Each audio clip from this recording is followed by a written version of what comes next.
सोनम बैठी हुई अपने पुराने ख्यालों में गुम थी। आंखों से आंसू बह रहे थे। कैसा हंसता खेलता परिवार था, लेकिन अब एक उसके सिवा कोई नहीं बचा था। हरिद्वार से लौटते हुए कार के भयानक एक्सीडेंट में माँ बाप और बहन सारिका जलकर खत्म हो गई थी। सोनम नहीं गई थी क्योंकि उसकी तबीयत उस रोज ज्यादा ही खराब हो गई थी, तो वो बच गई, लेकिन सिर्फ एक जिंदा लाश ही रह गई थी। सोनम और सोनिका दो जुड़वा बहनें और दोस्त भी थी। दोनों ही गोरी चिट्टी और बेहद ही खूबसूरत थी। देखने वाले एक बार दोबारा मुड़कर जरूर देखते थे। ये संयुक्त परिवार में रहती थी। दादी माँ पापा चाचा चाची और उनके दो बेटे ऋषि और राकेश।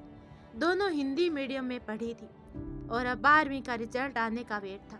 रिजल्ट आने में 2 महीने लग जाते, इसलिए पापा ने दोनों को इंग्लिश स्पीकिंग और कॉम्पिटिटिव एग्जाम की प्रिपरेशन के लिए कोचिंग ज्वाइन करवा दी थी। सोना वैसे गंभीर रहती थी। एक सोनिका के साथ ही वह खूब बोलती थी, वरना कहीं बाहर या फिर मम्मी पापा के सामने भी हमेशा से ही कम ही बोलती। एकदम न के बराबर। इसके विपरीत सोनिका एकदम अलग थी। वह चंचल थी, घर में जितनी बकबक करती उतना ही बाहर ही बोलती। अब दोनों कोचिंग जाने लगे। वहाँ बहुत से लोग थे, बाकी बच्चे तो आराम से बात करते, नए दोस्त बनाते, पर इन दोनों को तो एक दूसरे के होते हुए दोस्तों की जरूरत ही नहीं थी। इसलिए ये ब्रेक मिलते ही आपस में ही बातें शुरू कर देती। जहाँ सीट मिलती वहाँ बैठ जाती, क्योंकि दोनों ज्यादातर बेंच स्टार्ट होने के ही वक्त आती थी, इसलिए पीछे ही जगह मिलती थी। आगे वाले बच्चों के लिए सीलिंग फैन था, तो वहीं पीछे तो बस बहुत ही इतनी गर्मी लगती कि क्या बताएं। तो आपस में ही दोनों एक दिन बात करने लगी कि ये तो गलत है ना यार, सब बराबर पैसे देते हैं तो पीछे वाले स्टूडेंट हवा क्यों नहीं खाएंगे। बराबर में बैठे लड़के चुपचाप उनकी बात सुन रहे थे। पीछे अधिकतर लड़के ही बैठते थे, जिनमें जमील, प्रदीप, हरीश, इनके ही नाम पता थे दोनों को। पीछे इनकी चेयर्स इस प्रकार लगती थी, कॉर्नर पर जमील, फिर सोनिका और सोनम, उसके बाद हरीश और फिर प्रदीप। जमील हमेशा अकेला ही रहता, न तो किसी से बोलता और न ही किसी को दोस्त बनाया था। सिर्फ जितना टीचर पूछते उतना बताकर चुप हो जाता था। जबकि प्रदीप और हरीश दोस्त थे। स्टूडेंट तो और भी बहुत से थे, सभी आपस में खूब बोलते। आगे की लाइन में बैठने वालों में अरविंद, जिसका सपना आईएएस बनना था, ये तो कुछ ज्यादा ही बोलता था। अभी तक सबसे इंटेलिजेंट भी समझता आया है खुद को, जब तक कि सोनम और सोनिका की एंट्री नहीं हुई थी। अब आगे की बेंच पर जहीदा, राजेश, अजय वगैरह थे। ये हमेशा ही आगे की सीट पर विराजित रहते थे। एक लड़का राजेश भी था, बहुत ही डार्क कॉम्प्लेक्स का था, तो उसका नाम दोनों ने मिलकर सनी देव रखा था, इसलिए उसका ओरिजिनल नेम दोनों का याद ही नहीं रहता था। यही हाल हरीश का भी था। उसे देख लो और बंदर को देख लो, एक ही बात है। इसी वजह से उसका नाम हनुमान जी रखा हुआ था इन दोनों ने। तभी सोनिका बोली, यहाँ न कोई बोलने वाला है, पीछे बैठने वाले सब चुप ही रहते हैं, हमें ही बोलना पड़ता है पंखे के बारे में। सोनम ने भी हामी भर दी।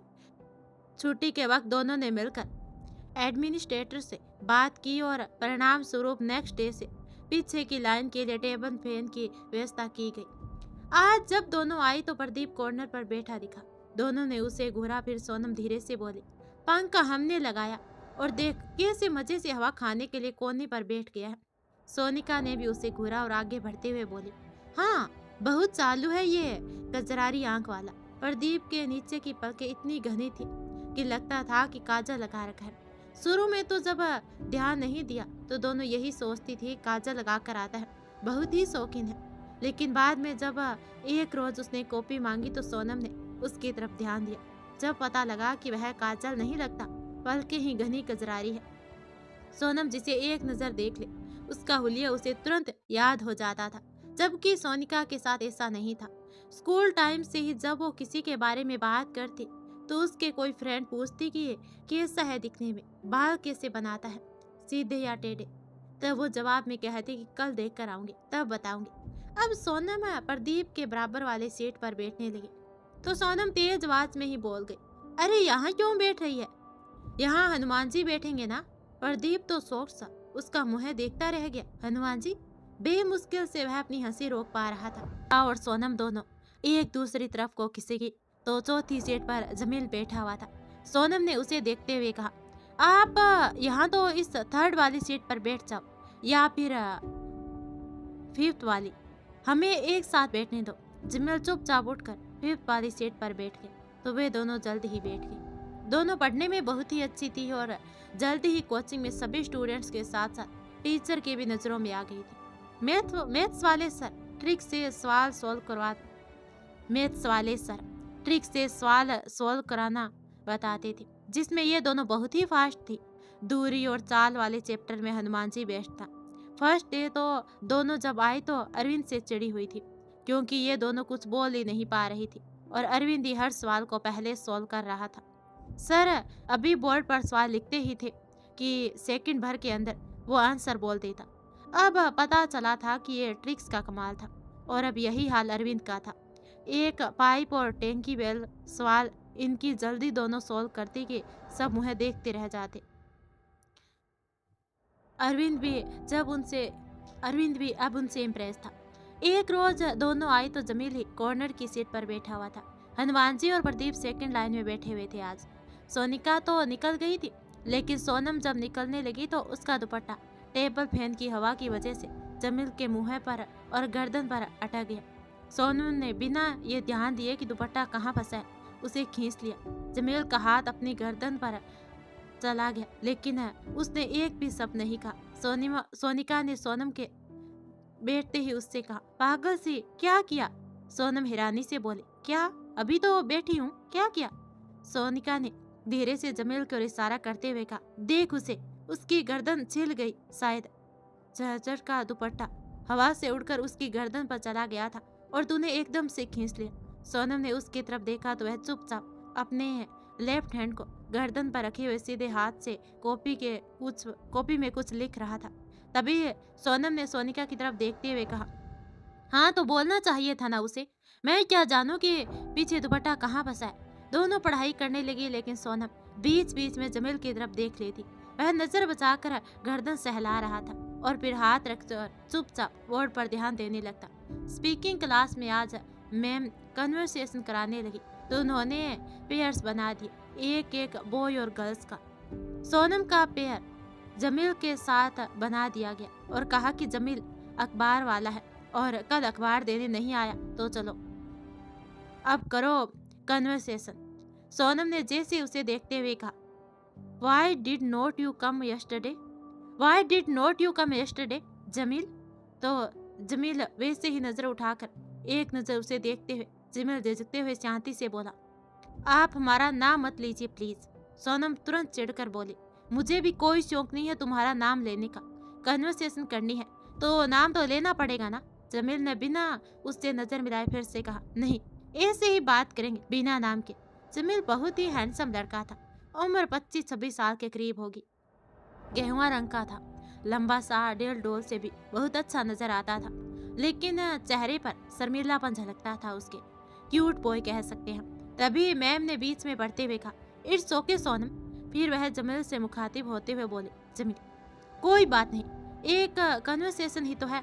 जमील ने फिर भी इनकार कर दिया तो मैम ने वजह पूछी तो वह धीरे से बोला, ये हमारा नाम लेती है तो हमें अच्छा नहीं लगता।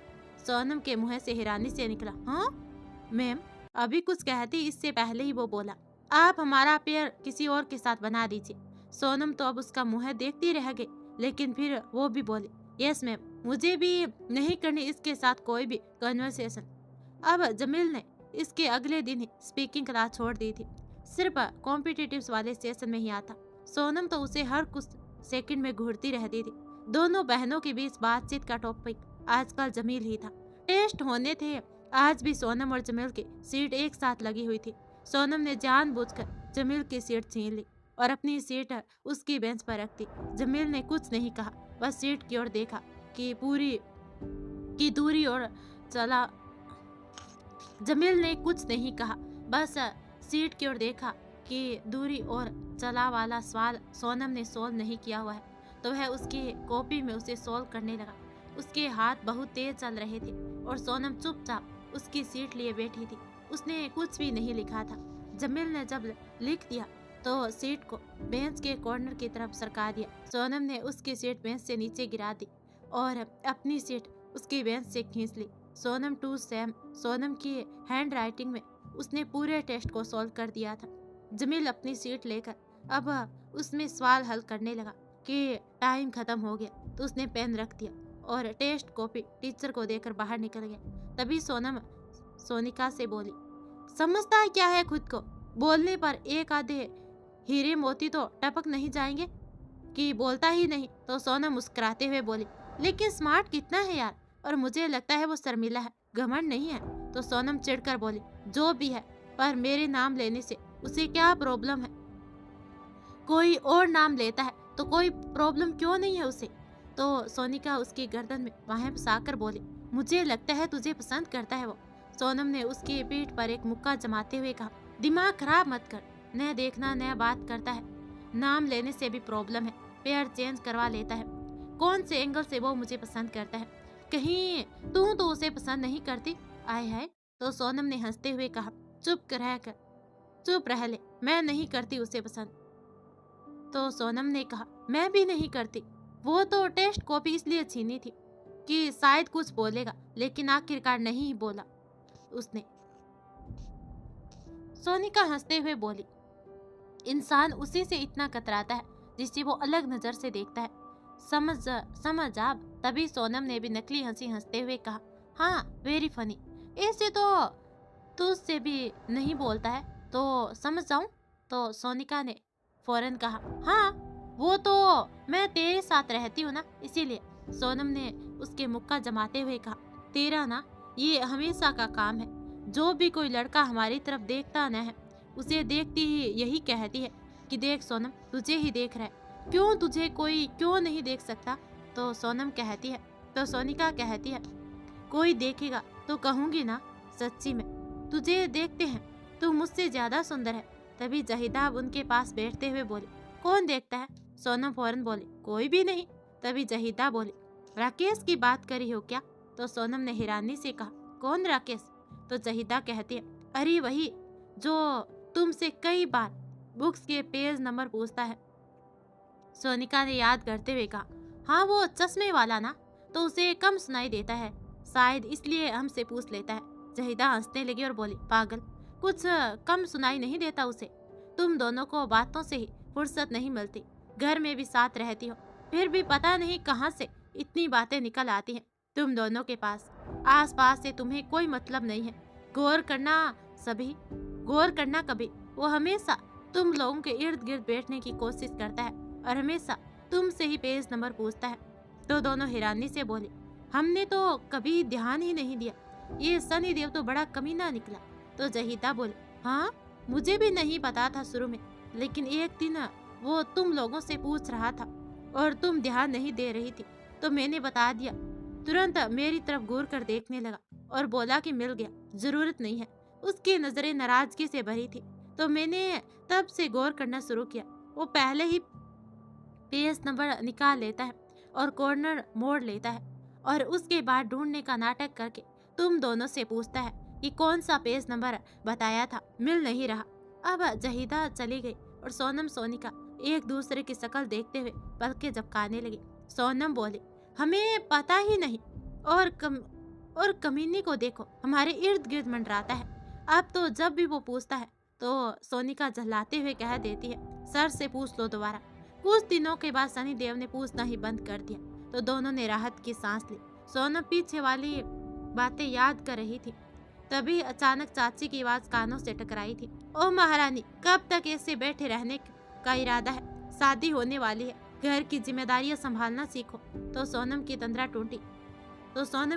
टूटी और वो झटपट उठकर काम में लग गई। फिर ऑफिस में भी तो जाना था, वह ताम झाम निपटा कर ऑफिस के लिए निकल गए। रात में आज लौटते हुए लेट हो गई थी। अक्टूबर का महीना था। मेट्रो से उतरी तो नीचे जाने के लिए लिफ्ट न लेकर सीढ़ियां ले ली, क्योंकि कोई नजर नहीं आ रहा था और 2-3 लड़के लिफ्ट में पहले ही चढ़ चुके थे। सोनम जैसे नीचे उतरी और बाहर निकलकर ऑटो का वेट करने लगी, तभी फ्लाई ओवर के नीचे अंधेरी सी जगह पर उन लड़कों ने उसे खींच लिया। सोनम को उन लड़कों ने पकड़कर फ्लाई ओवर के नीचे अंधेरी सी जगह पर खींच लिया तो उसने उनसे बचने की कोशिश में हाथ पैर चलाने शुरू कर दिए। वो चीख नहीं पा रही थी क्योंकि उनमें से एक ने उसका मुंह कस का दबा लिया था, जिससे सोनम की सांसें रुक सी गई थी। फिर भी वो छूटने की भरपूर कोशिश कर रही थी। हाथापाई में उसका पैर अचानक मुड़ गया और वो खड़ी नहीं हो पा रही थी। बहुत ही ज्यादा दर्द हो रहा था एड़ी में। उसने चेहरा घुटनों में छिपा लिया और खुद में ही सिमट गए। अब एक लड़का उसके बाल पकड़ उसका चेहरा ऊपर करने की कोशिश में था कि अचानक ही एक ब्लैक हुडी वाला लड़का आया और जिस लड़के ने सोनम के बाल पकड़े थे उसकी गर्दन पर कोहनी से वार किया तो उसकी सोनम के बालों पर से पकड़ ढीली हो गई और साथ ही साथ एक तरफ को लुढ़क गया। बाकी दोनों लड़के उसकी तरफ बढ़े तो वो उन लड़कों को भी मारने लगा। बहुत ही तेजी से उसके हाथ और पैर चल रहे थे। मौका पाकर सोनम ने वहां से भागने में ही भलाई समझी। अंधेरे में यहाँ इन लड़कों के सिवा कोई नजर नहीं आ रहा था तो वह बहुत ही अनकंफर्टेबल और डरी हुई थी। जाने का इरादा तो बना लिया पर खड़ी हुई तो दर्द से उससे चला नहीं जा रहा था। किसी तरह एक पैर घसीटते हुए वह धीरे धीरे आगे बढ़ी। हुड्डी वाले ने तीनों को ही मारकर गिरा दिया। तीनों अर्ध बेहोशी की हालत में जमीन पर पड़े थे कि तभी हुड्डी वाले लड़के ने माचिस निकाली और तिल्ली जगाकर उन पर फेंक दी। तीनों के शरीर जलने लगे। सोनम बार बार पीछे मुड़कर देख रही थी और ये मंजर देखकर बेहद ही खौफनाक से भर उठी और तेज चलने की कोशिश की। आंखें बरसने को तैयार थी, पैर साथ नहीं दे रहा था। तभी वो लड़का पैर घसीटकर चलती सोनम के पीछे गया और उसके कंधे पर हाथ रखकर उसे अपनी तरफ घुमाया तो थर थर कांपती सोनम ने उसका विरोध करने की कोशिश की। हुड्डी वाले लड़के को शायद इससे कोई फर्क नहीं पड़ा। उसने मास्क लगा रखा था और ऊपर से हुड्डी डाली हुई थी, इसलिए सोनम उसका चेहरा जरा भी नहीं देख पाई। देखा तो लड़के ने भी नहीं था उसे। एक तो सोनम के चेहरे पर बाल बिखर गए थे और दूसरा हुड्डी वाले का पूरा ध्यान सोनम के पैर पर था। वो विरोध जताने के चक्कर में गिर गई तो बाल उसके चेहरे पर पूरी तरह बिखरे गए। हुड्डी वाले लड़के ने फौरन अपना हाथ बढ़ाया और उसके पैर को एड़ी के पास से पकड़कर मोड़ दिया। दर्द से सोनम ने उसके हाथ पर अपना हाथ रख दिया। बर्फ को टक्कर दे रहे थे।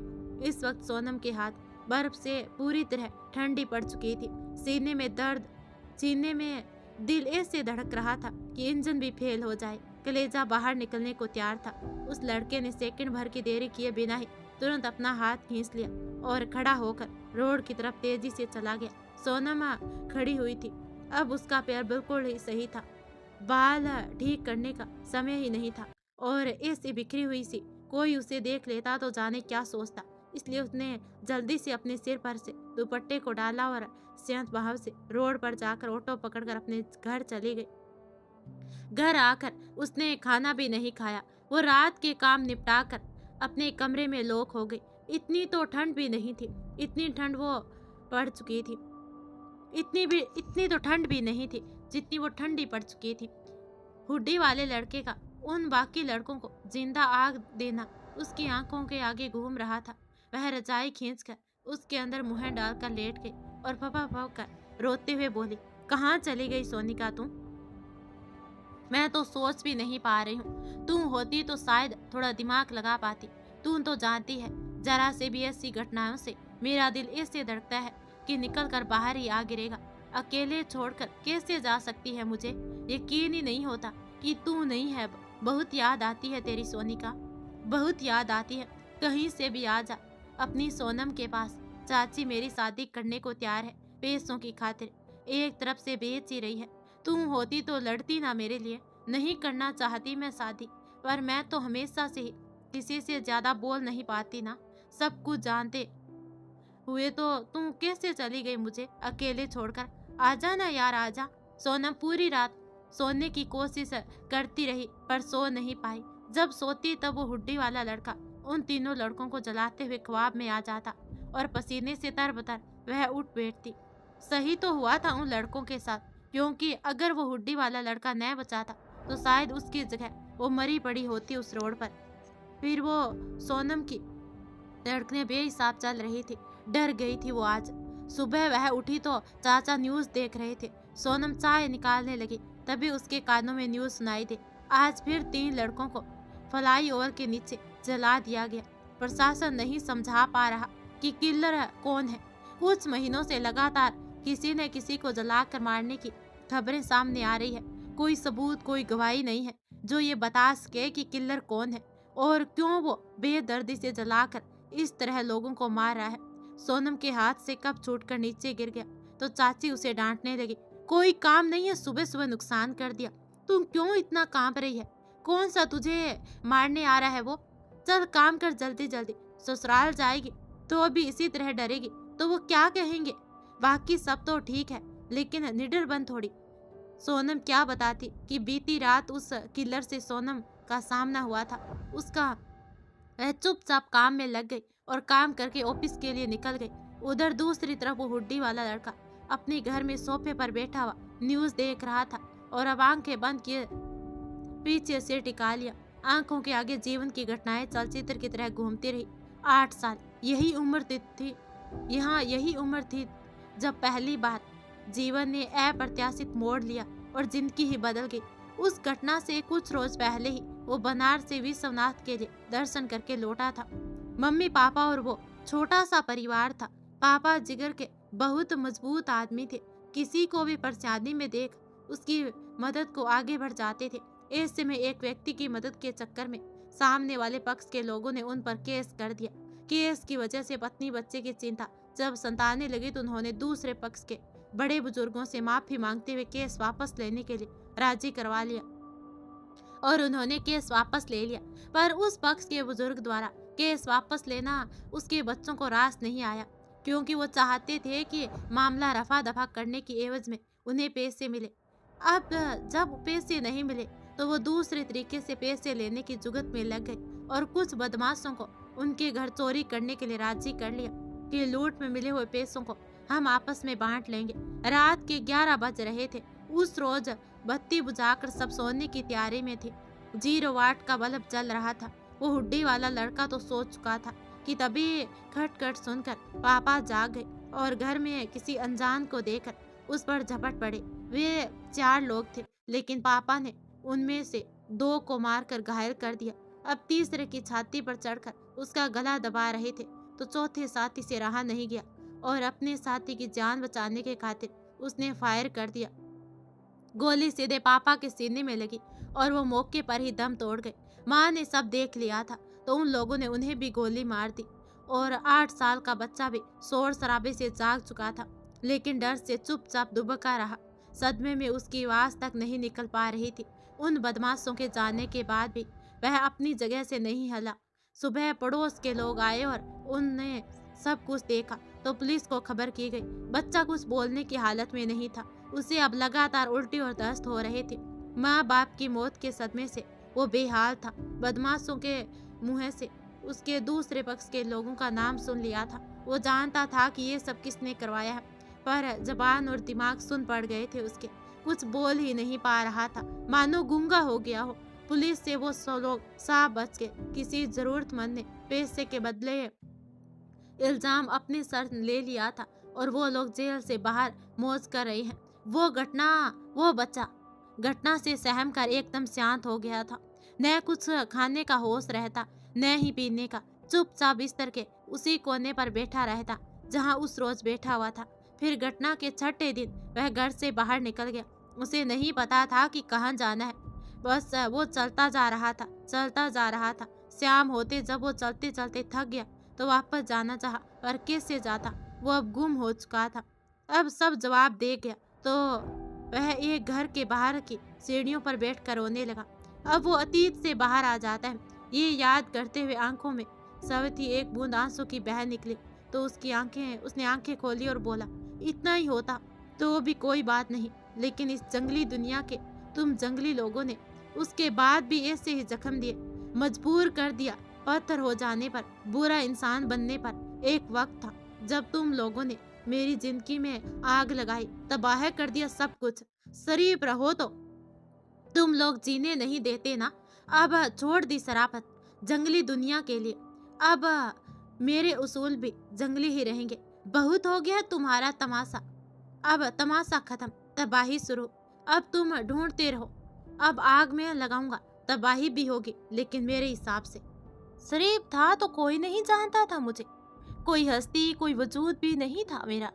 मेरा जंगली लोगों की भीड़ में अब जंगली क्या बना, तो देखो कैसे हर न्यूज की नजर में ही मैं ही चढ़ा हुआ हूँ। बहुत जी लिया था डर के साए में, अब मेरी दहशत को अपने जहन में रखकर जीने की बारी तुम्हारी। अच्छे लोगों के साथ अच्छा होता है, सच की जीत होती है, सब किताबी जुमले हैं। गया वो जमाना, या शायद कभी था ही नहीं वो जमाना, हमेशा से सच का और अच्छाई का सिर्फ तमाशा बनता आया है। मेरे साथ गलत करके जिस आग को मेरे अंदर जलाया है, जिस ज्वालामुखी को उकसाया है, अब झेलो उस आग को। इस आग में अभी कुछ ही जले हैं, बहुत से जलने बाकी हैं। अब मेरे दिल में मोहब्बत और अच्छाई की कोई जगह नहीं है, अजनबी है हम एक दूसरे से। कभी इस दिल में सिर्फ यही दो चीजें रहती थी, पर उसमें इस दुनिया ने नफरत के बीज भर दिए। इस नफरत की खाद से जो ये पेड़ उपजा है, इसके फल इतनी आसानी से तो नहीं निकल पाएगी ये दुनिया। निकाल फेंका है अब शराफत के चोले को, अब न हम किसी के हैं और न कोई हमारा है। अब वह उठा और फोन पर बात करते हुए कहीं चला गया। कुछ महीनों के बाद आज सोनम की सगाई थी और 2 दिन के बाद शादी। 2 ननद थी और होने वाला पति राजीव, जिसकी बीवी गुजर चुकी थी, और एक 7 साल की बेटी थी जिसकी माँ अब सोनम बनती। होने वाले पति राजीव ने पहले ही कह दिया कि सिर्फ बेटी भव्या के लिए माँ चाहिए, अपने लिए बीवी नहीं। बहुत ही अमीर परिवार या लालच में पड़कर चाचा चाची ने फूल से सोनम का रिश्ता तय कर दिया। सगाई की अंगूठी पहनाई गई तो सोनम की आंख डबडबाई। वह अभी महज 19 साल की थी और ग्रेजुएशन 2nd ईयर में थी। पति राजीव 35 साल का था। उसे देखकर लग रहा था मानो पापा या अंकल हो। सोनम के साथ वो बिल्कुल ही नहीं जच रहा था। राजीव की बेटी भव्या बहुत खुश थी और उसे देखकर सोनम हल्का सा मुस्कुरा लेती। सगाई के बाद जब सब चले गए तो सोनम ख्यालों में गुम हो गई। कुछ महीने पहले ही तो बात है, सोनम कॉलेज से आ रही थी, तभी उसके सामने से कुछ लोग एक बच्ची को दुकान के सामने से उठाने लगे। सोनम की नजर पड़ गई और किसी को मदद न करते देख भीड़ गई थी वो उन बदमाशों से। उस बच्ची को बचाने के लिए पास से पड़े पत्थर को उठाकर उसने उस आदमी के सर पर खींच कर दे मारा था, जिससे बच्ची का हाथ उस बदमाश के हाथ से छूट गया और बच्ची भागने लगी। तो वो बदमाश भी उसे पकड़ न पाने की स्थिति में भीड़ देकर गाड़ी में बैठकर निकल लिए थे। बच्ची के साथ शायद उसकी बुआ थी। वो शुक्रिया करने लगी और सोनम का तभी कार आकर रुकी और बच्ची पापा पापा कहते हुए उस इंसान की गोद में चली गई। तो सोना बिना रुके ही वहां से निकल गई थी। शायद उसके बाद उन लोगों ने सोनम का पता लगाया और उसके घर रिश्ता भेज दिया। सोनम को धक से रह गई थी। किसी की मदद करने का उसे ये सिला मिला कि अपने से इतने बड़े उम्र के आदमी से शादी होने जा रही थी और इसी उम्र में माँ की जिम्मेदारी भी। पर चाचा चाची तो खुशी से झूम उठे थे, शायद मोटी रकम हाथ लगी थी उनके। सोनम ने अब उठकर अपना मूड ठीक करने के लिए टीवी ऑन कर दिया। अयान पॉप बैठ के सॉन्ग सुनने लगी। वो पुराने गानों के रिमिक्स करके गाना था, आजकल बहुत ही फेमस था, एल्बम भी बनाता था। कॉन्सर्ट में क्राउड तो जैसे दीवानी हो उठती थी अयान की। वो गाते हुए एक्सप्रेशन भी कमाल के देता था। सोनम तो उसकी हंसी की दीवानी थी, गाते हुए भी हंसता रहता था। बहुत ही खुश मिजाज इंसान लगता था देखने से।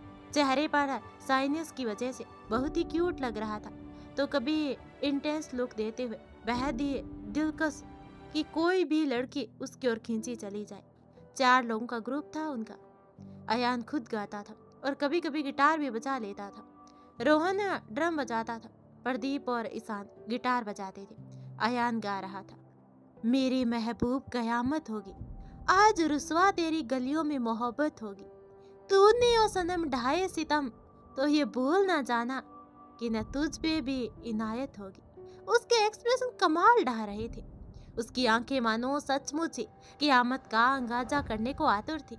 सोनम का दिमाग कुछ शांत हुआ तो वह फिर काम में लगी। और इधर इंस्पेक्टर अरविंद नाम का बंदा बेहद ही परेशान था। किलर का कुछ पता अभी तक तो नहीं लग सका। कोई फिक्स नहीं था कि कब किसे कहाँ मारेगा, लेकिन मारता जिंदा जला कर ही था। ये कांड करने वाला कोई गिरोह था या अकेला इंसान, ये भी पता नहीं चल रहा था। अरविंद कांस्टेबल योगेश और इंस्पेक्टर जहीदा के साथ मिलकर कड़ियाँ जोड़ने में लगा हुआ था और दिमाग चकरा के रह गया था। उधर प्रदीप सोफे पर बैठा हुआ था और सोनाली नाम की एक लड़की उससे जलाते हुए बोली, तुम कभी भी मुझे कॉन्सर्ट में क्यों नहीं लेकर जाते? सब समझ रही हूँ, वहाँ की उछलती कूदती लड़कियों के चक्कर में मैं हो ना।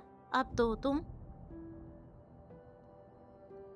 सोनाली उस पर झुकती चली जा रही थी तो वो पीछे होते हुए बोला, नहीं, मैं तुम्हें छोड़कर कभी किसी के चक्कर में नहीं रहा सोनिका। तो सोनाली फौरन बोली, प्रशांत, तुम फिर से मेरा नाम भूल गए? सोनिका नहीं, सोनाली। प्रदीप अब उसके कंधे पकड़कर उसे सोफे पर एक तरफ को पटकते हुए बोला, मैं नहीं, तुम भूल गई हो फिर से। मेरा नाम प्रशांत नहीं, प्रदीप है और तुम्हारा नाम सोनिका है, सोनाली नहीं। सोनिका है या सोनाली, तुम प्रशांत हो या प्रदीप, लेकिन तुम मुझे घर में रिजर्व रखकर बाहर किसी और को भी पटाने के चक्कर में हो। सोनिका ने खड़े होते हुए कहा। तो प्रदीप शांति से बोला, नहीं, नहीं हूँ मैं, तुम्हारी कसम। सोनिका तुरंत उसकी तरफ पलटी और उसे सोफे पर रखे घूसने मारते हुए बोली, ओ गॉड, क्या चाहते हो कि मैं टपक जाऊं? मेरी कसम नहीं, अपनी कसम खाया करो वरना जीभ काट दूंगी तुम्हारी, फिर बोल ही नहीं पाओगे। प्रदीप ने चुपचाप सर हिलाते हुए कहा, अपनी कसम ही खाऊंगा आपसे। सोनिका ने फिर उसकी बाहों को पकड़ते हुए कहा, अच्छा, गोलगप्पे खिलाने कब ले जा रहे हो? प्रदीप ने उसके हाथ को अपनी बाहों से हटाते हुए कहा, जब तुम दवाइयाँ खाकर पूरी तरह से ठीक हो जाओगे। सोनिका तपाक से बोली, मैं ठीक हो चुकी हूँ, दवाई भी टाइम से खाती हूँ। प्रदीप ने उसकी आंखों में देखते हुए कहा, हाँ, इतनी ठीक हो गई हो कि नाम तक याद नहीं रहता, अभी बाहर जाने लायक नहीं हो तुम। लेकिन सोनिका ने कुछ कहना चाहा तो प्रदीप बोला, जब तक ठीक नहीं हो जाओगी घर के अंदर ही रहोगी, जैसे पिछले कुछ महीनों से रहती आई हो। सोनिका ने कहा, नहीं नहीं, अच्छा लगता है इससे यहाँ अकेले। सोनिका ने कहा तो प्रदीप भी बोला, मुझे भी अच्छा नहीं लगता तुम्हें इस तरह बंधक की तरह रखना, लेकिन जरूरी है। सोनिका मुँह फुलाकर चली गई तो प्रदीप आंखें बंद करके बैठ गया। जहन में पुराने यादें कौन के। कोचिंग के वक्त से ही वो सोनिका को पसंद करता था, लेकिन सोनिका तो बस मस्त मौला सी थी, कोई मतलब ही नहीं था किसी चीज से। इसीलिए वो कभी भी प्रदीप की आंखों में अपने लिए वो चाहत नहीं देख पाई और प्रदीप भी खामोश ही रहा। प्रदीप को सोनिका से दोबारा मुलाकात की घटना याद आ गई।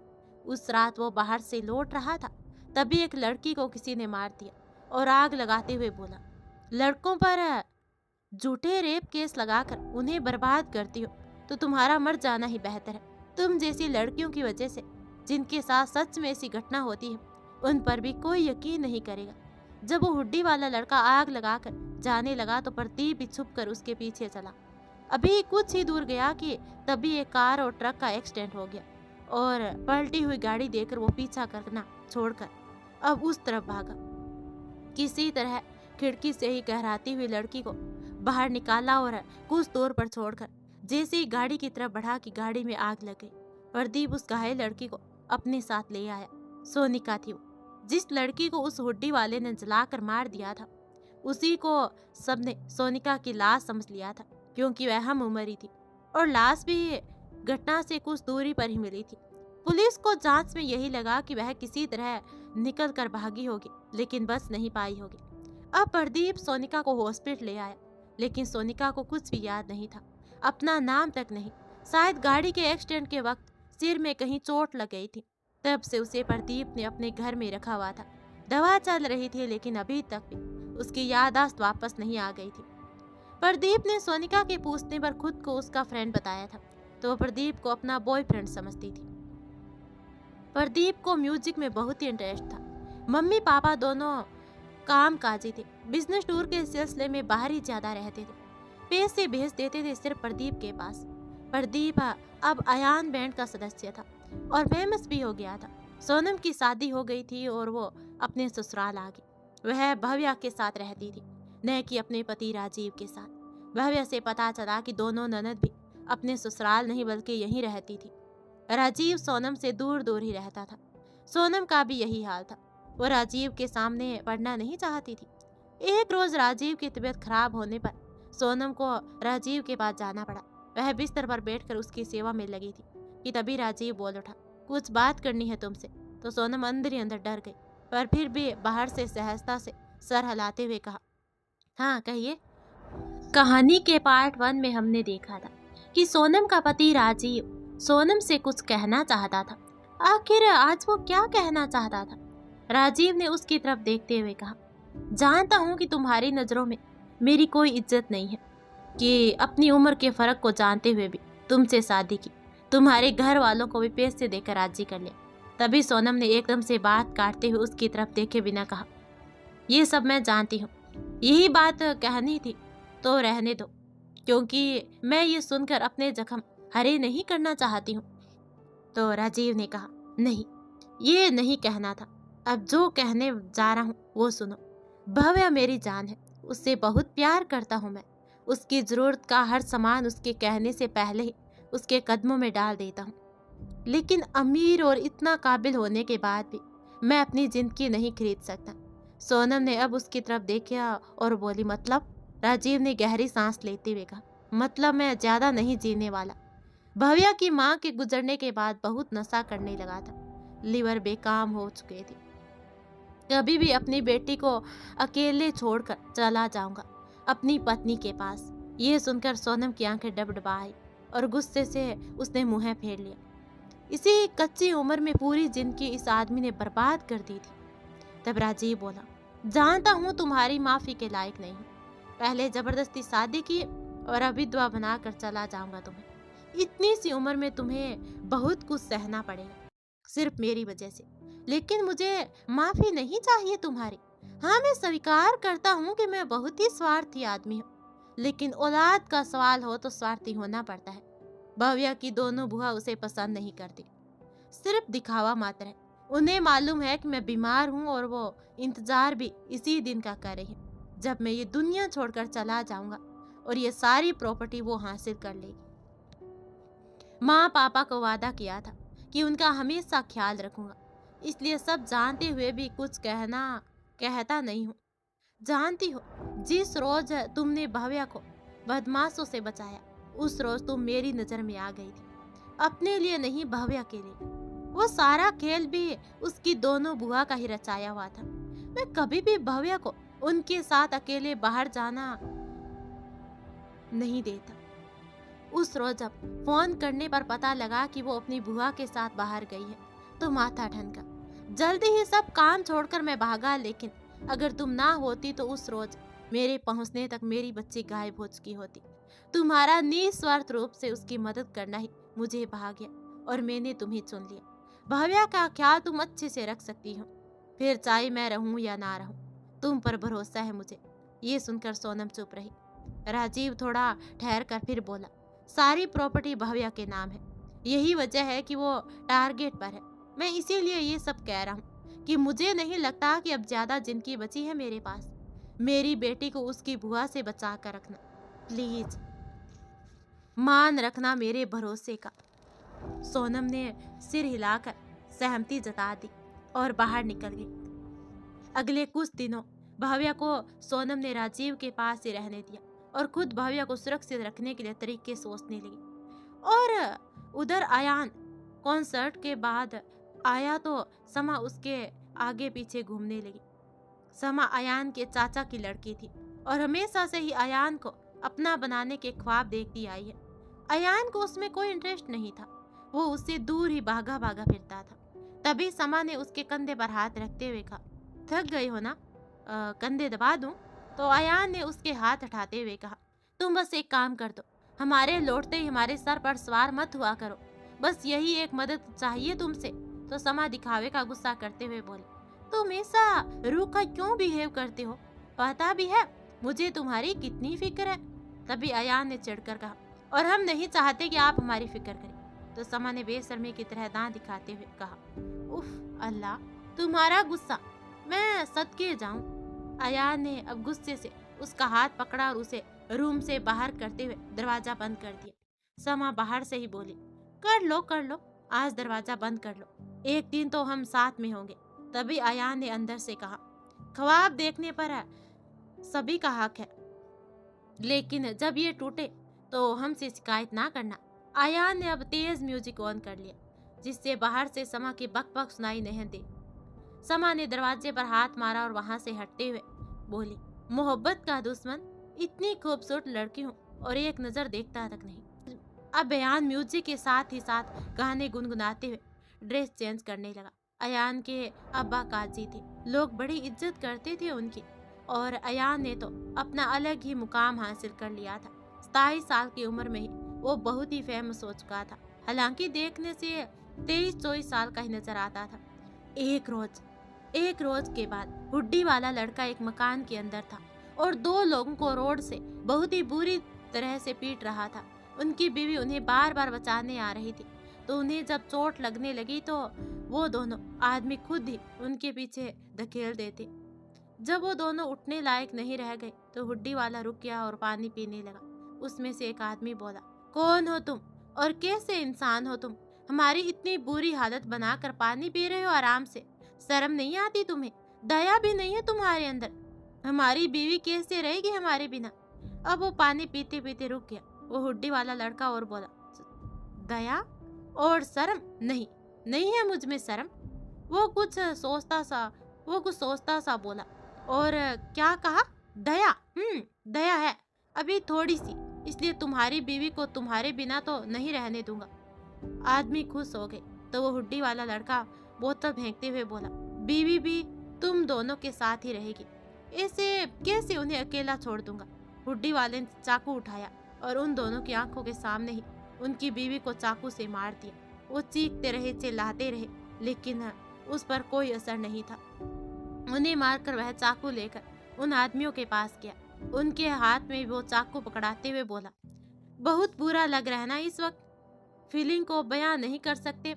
जानने की इच्छा होगी ना कि आखिर क्यों हो रहा है ये सब तुम्हारे साथ?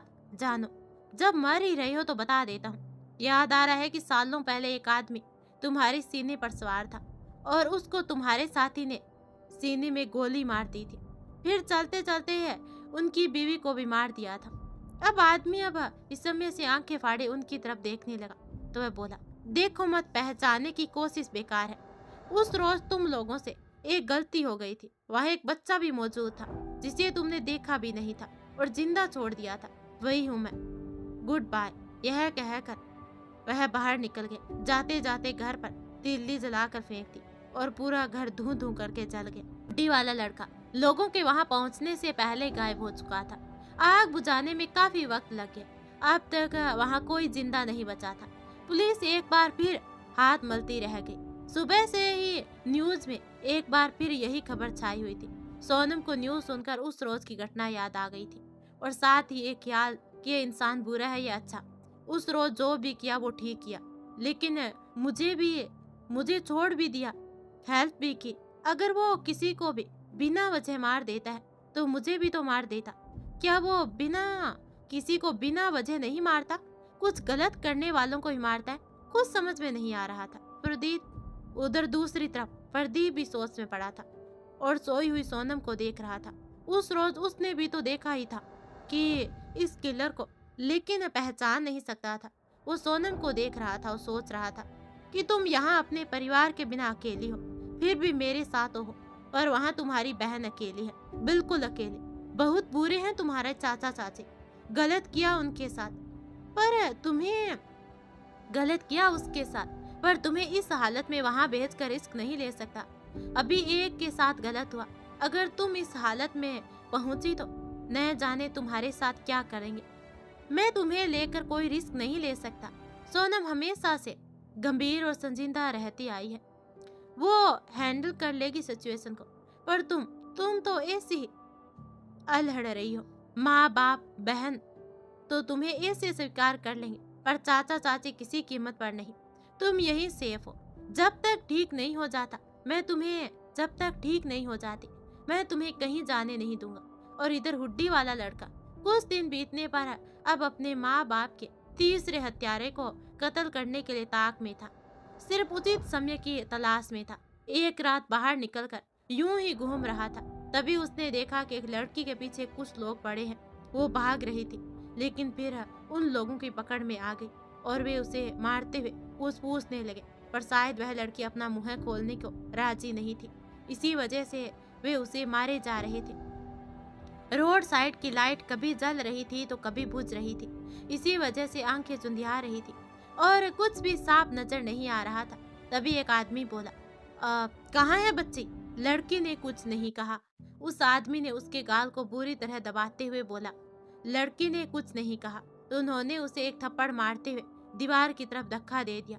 हुड्डी वाला लड़का कुछ देर तो ये सब तमाशा देखता रहा, फिर अनायास से उस तरफ बढ़ गया।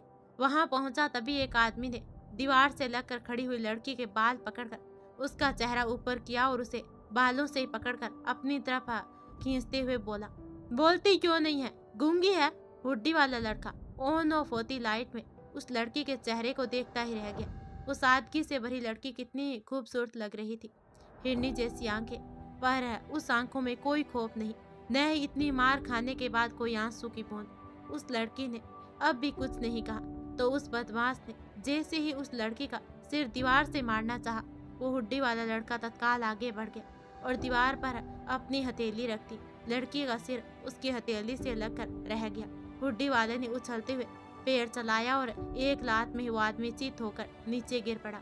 दूसरा साथी आगे बढ़ा तो हुड्डी वाले ने पलक झपकते ही उसके गर्दन पकड़कर उसे जोर से दीवार में लगा दिया।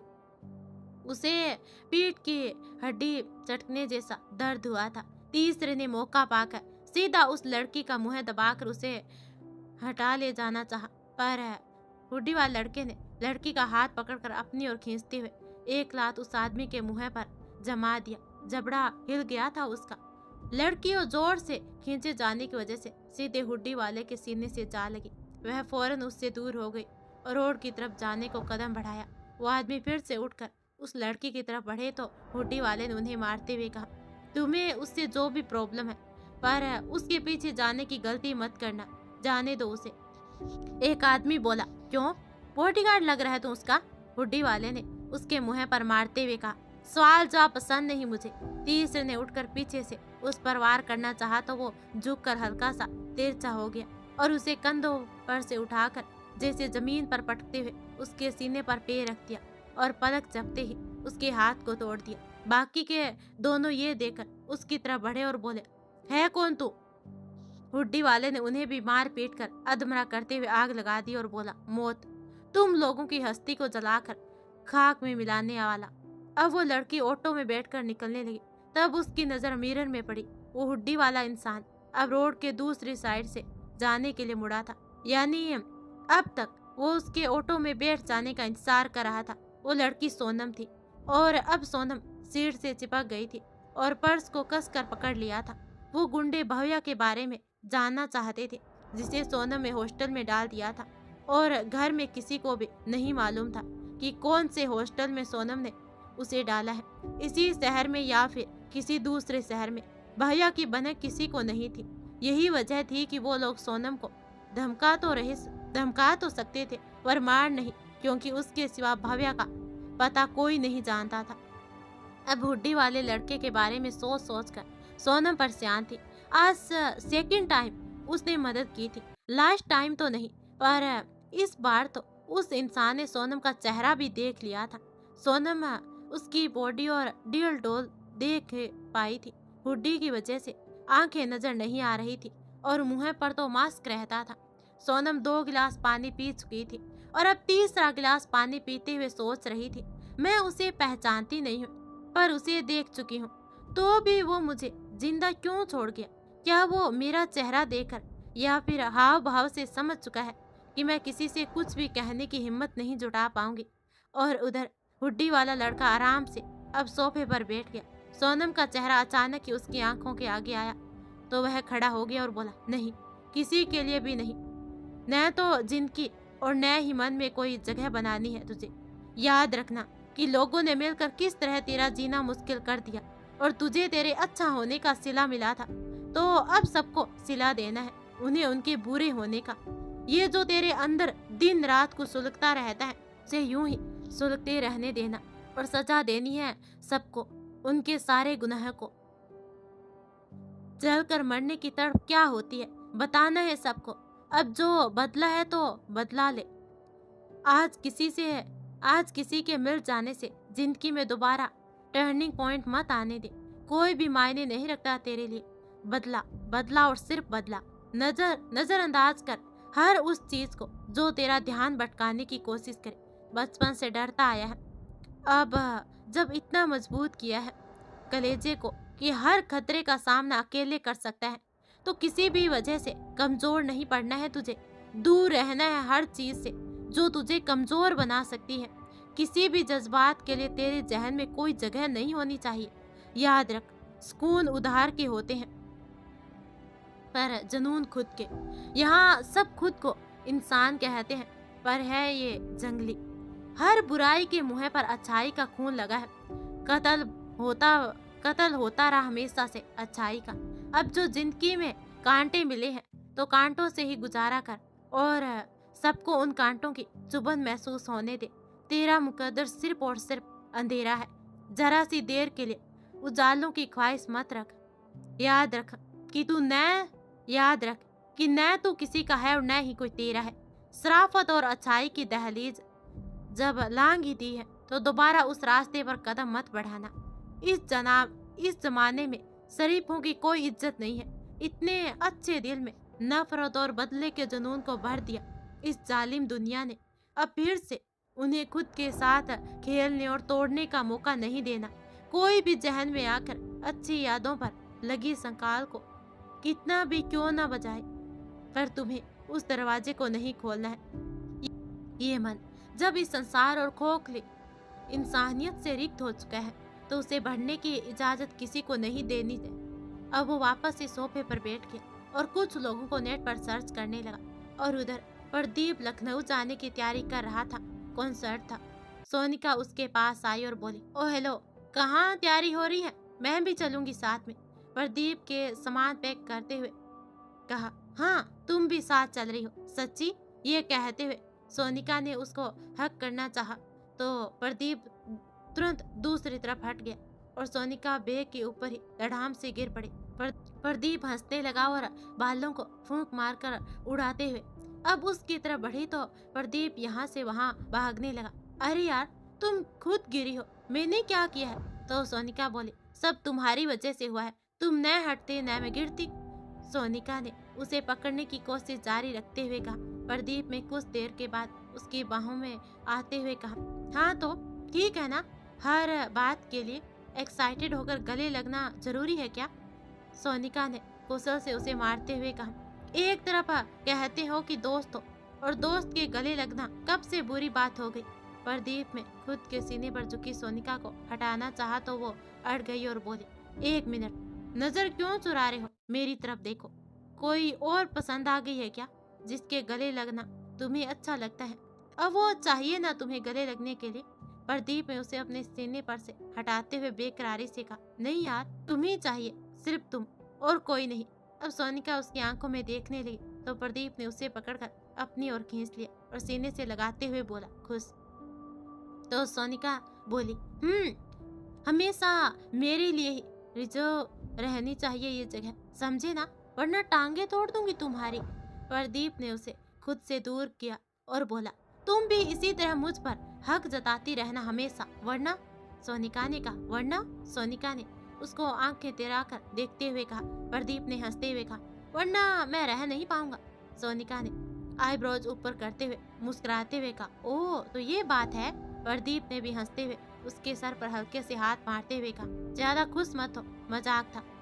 सोनिका अब रुक गई और किचन की तरफ भागी तो प्रदीप भी पीछे पीछे वहीं आ गया और चेयर पर बैठी सोनिका के आगे पानी का गिलास कर दिया। वो पानी पीने लगी तो प्रदीप भी बोतल से पानी पीने लगा। फिर दोनों ही एक दूसरे को देखकर मुस्कुरा उठे। अब प्रदीप कॉन्सर्ट में चला गया और सोनिका होटल में बैठकर टीवी पर लाइव देख रही थी। अयान गाते हुए बहुत ही मस्त लग रहा था। सोनिका की नजर उस पर पड़ी तो वो भी तारीफ कर बैठी, किसी की तरह लगता है ये, याद नहीं आ रहा किसकी तरह। कमाल का लुक है इसका। क्राउड पागल हुई पड़ी है बंदे के पीछे, जाने किसको मिलेगा। जिसे मिलेगा इतराती फिरेगी। तो वो कॉन्सर्ट खत्म हुआ और अयान ने फ्लाइंग किस दिया तो लड़कियां तो बावली हो उठी। सोनिका ने टीवी ऑफ किया और प्रदीप का इंतजार करने लगी।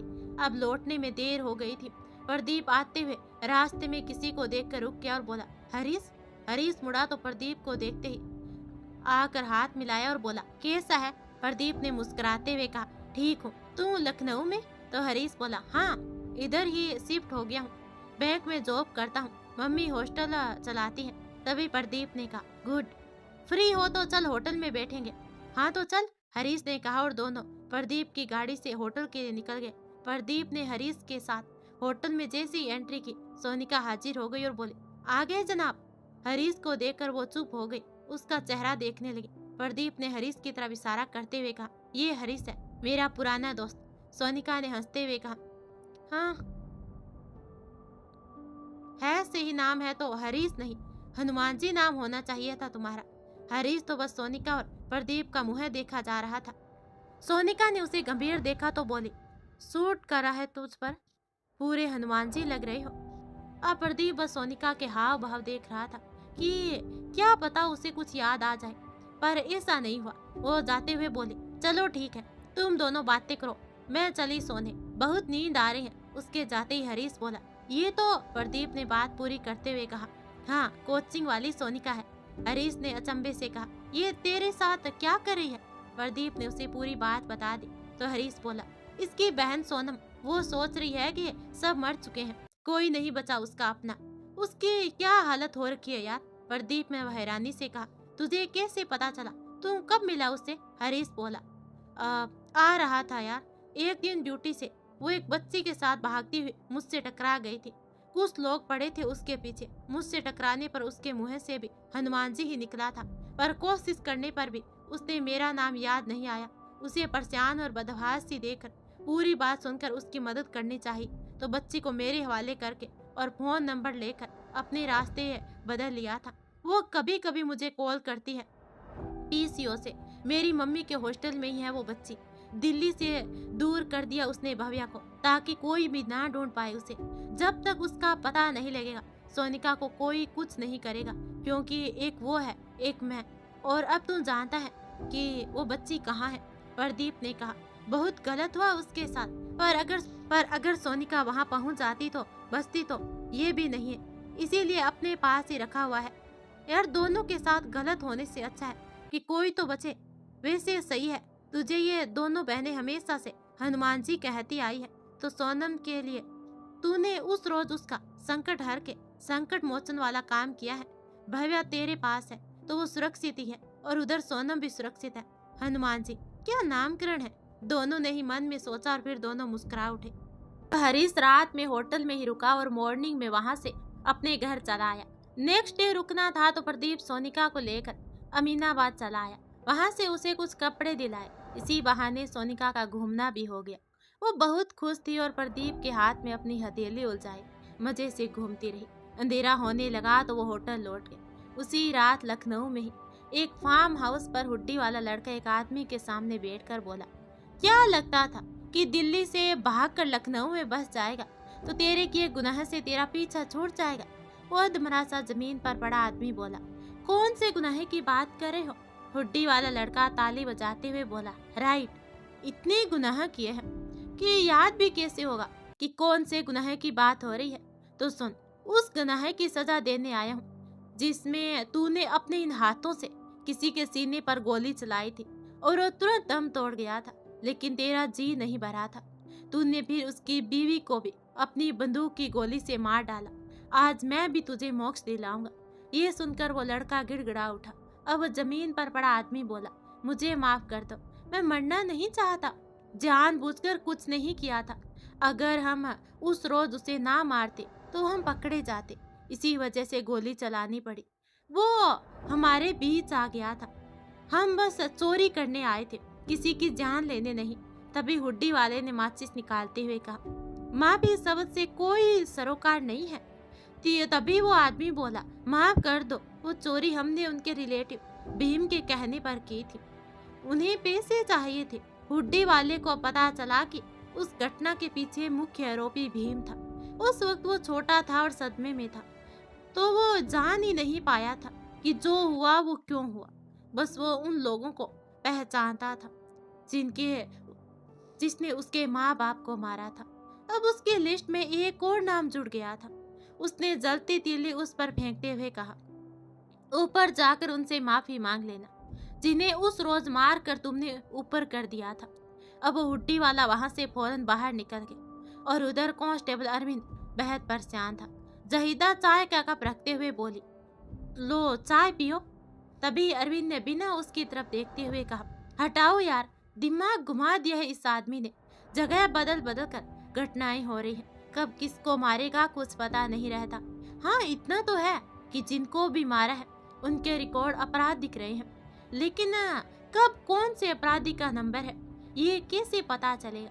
हम दिल्ली खंगाल रहे हैं और वो लखनऊ में कांड कर रहे हैं। अब जहीदा ने चाय की चुस्की लेते हुए कहा, चाय ना पीने से परेशान होने से वो मिल जाएगा क्या? दिमाग ठंडा रखोगे तभी काम करेगा। तभी योगेश भी आकर बैठते हुए बोला, हे गाइस, मुझे ही क्यों छोड़ आए थे? चाय का शौकीन मैं भी हूँ। योगेश ने अरविंद वाला कप लेकर जैसे ही सिप लिया, जहीदा ने उसे घूर कर देखते हुए उसके पैर पर अपने पैर दे मारे। योगेश ने शांति से कहा, क्या है यार, उसे नहीं पीनी तो मैं पी गया। जहीदा ने चिढ़कर कहा, मैंने उसके लिए मंगाई थी। योगेश उसे प्यार से देखते हुए बोला, कभी मेरे लिए भी मंगा लिया करो। जहीदा ने मुंह पिचका दिया और अरविंद से बोले, क्या यार, पूरा दिन तो थाने में सर खपाते हो, यहाँ चाय पर बुलाया है तो थोड़े रिलैक्स हो जाओ। तभी अरविंद ने जहीदा और योगेश की आंखों में देखते हुए कहा, वो जो भी है उसके साथ कोई न कोई ऐसी घटना घटी है जिसमें उसके किसी अपने की मौत आग लगने से हुई है, तभी वो लोगों को जला कर मारा है। तो जहीदा ने सोचते हुए कहा, बात तो सही है, सारे ऐसे केसेस की डिटेल निकालनी होगी जिसमें जलकर मौत हुई है और फिर उस परिवार के परिजनों पर छुप कर नजर रखनी होगी ताकि अपराधी का पता चल सके। तो योगेश कहता है, छिपना क्यों है, सीधे सीधे पूछताछ के लिए रिमांड में ले लेते हैं ना। तभी जहीदा ने उसे घूरते हुए कहा, जैसे वो मुंह खोल ही देंगे, और खोल भी दे तो कौन सा सच उगल देंगे। तुम्हारे इस आइडिया के चलते उल्टे सतर्क और हो जाएंगे वो। अरविंद ने सोचते हुए कहा, सही कह रही है जहीदा, सभी थानों पर जलकर मरने वाले केसेस की डिटेल निकलवाने हैं, सभी थानों पर जलकर मरने वाले केसेस की डिटेल्स निकलवाते हैं और फिर गुपचुप तरीके से उन पर नजर रखते हैं। अब सभी राजी हो गए और फिर अपने गंतव्य में निकल गए। ये जो योगेश से कोचिंग में पढ़ता था और आगे ही बैठता था, वो उसी वक्त से जहीदा को पसंद करता था, जबकि जहीदा हमेशा से अरविंद की दीवानी थी। अरविंद पहले तो मस्त मौला सा था और खुद को सबसे सुपर साबित करने में लगा रहता था, लेकिन सोनिका के आने के बाद से वो भी सोनम का दीवाना था। कोचिंग में वो हमेशा उसे क्रिटिसाइज करता रहता था, पर मन ही मन उसे बहुत ही पसंद करता था। वहीं योगेश की उन दोनों से जरा भी नहीं बनती थी। योगेश की हर बात को वो काट देती थी, पर फिर भी योगेश बड़बड़ करता ही रहता था। वो अक्सर उन दोनों को चुईया कह देता, जिससे वो चिढ़ उठती थी और फिर नए नए नामों से उसे नवाज देती थी। जिन इलाकों में सोनम का मकान था, वहीं दूसरे मोहल्ले से बहुयातन में मुसलमानों की बस्ती थी। वे मिलजुल कर रहते, पर अक्सर जब दंगे भड़क उठते तो वहाँ के माहौल में भी गर्मी देखने को मिलती थी। बचपन से अब तक वो 2 बार दंगे देख चुकी थी। इधर फिर से माहौल में गहमा गहमी थी। दंगे के हालात बन रहे थे। अभी तो ज्यादा वक्त भी नहीं बीता था, तकरीबन 1.5 साल पहले ही तो दंगे हुए थे। हिंदुओं ने मुसलमानों के और मुसलमानों ने हिंदुओं के घर और दुकानों को जलाकर खाक में मिला दिया था। लड़कियों और औरतों की तो हालात ही क्या कहें। दोनों ही धर्मों की और जात का हाल खराब था। समझ नहीं आता कि बात दंगों की हो या फिर आपसी दुश्मनी और लड़ाई की। हमेशा बात औरतों की असमत को तार तार करने और उनके नाम की भद्दी गालियों को देने पर क्यों जाती है। वहीं अकेली लड़की या औरत दूसरे धर्म के लोगों को दिखाई दे जाती तो उसका बुरा असर होता। अरे जब तुम लोग एक दूसरे को छूना गुनाह समझते हो, दूसरे धर्म में प्यार हो जाए तो उसे भी पाप का दर्जा दे देते हो, तो उस वक्त एक दूसरे के धर्म की स्त्रियों के साथ गलत व्यवहार करते वक्त कैसे तुम लोग पवित्र रहते हो, पाक रहते हो। अब सोनम लखनऊ से भव्या से मिलने लौटी थी, लेकिन यहाँ के हालात इतने बिगड़ चुके होंगे ये तो उसने सोचा भी नहीं था। ट्रेन से लौटी थी, काफी लेट हो गई थी ट्रेन। देर रात स्टेशन पर उतरी और किसी तरह बचते हुए वहां से निकल गई। लेकिन मोहल्ले तक पहुंचने से पहले ही बीच रास्ते उसके ऑटो को दंगाइशों ने रोक लिया। सब मुसलमान थे। सोनम अब तीसरी बार मुसीबत में फंस चुकी थी। अब क्या कोई मसीहा आएगा उसको बचाने? लेकिन एक बात तो साफ हुई, हुड्डी वाला लड़का तो नहीं आने वाला। आखिर क्यों? ये कहानी के तीसरे पार्ट में जानेंगे। अगर आपको कहानी का तीसरा पार्ट सुनना है तो चैनल को सब्सक्राइब करके घंटी वाला बटन दबा देना, ताकि कहानी आती रहे और आपको पता चल जाए। और हाँ, वीडियो को लाइक जरूर कर देना अगर अच्छा लगा हो तो। धन्यवाद।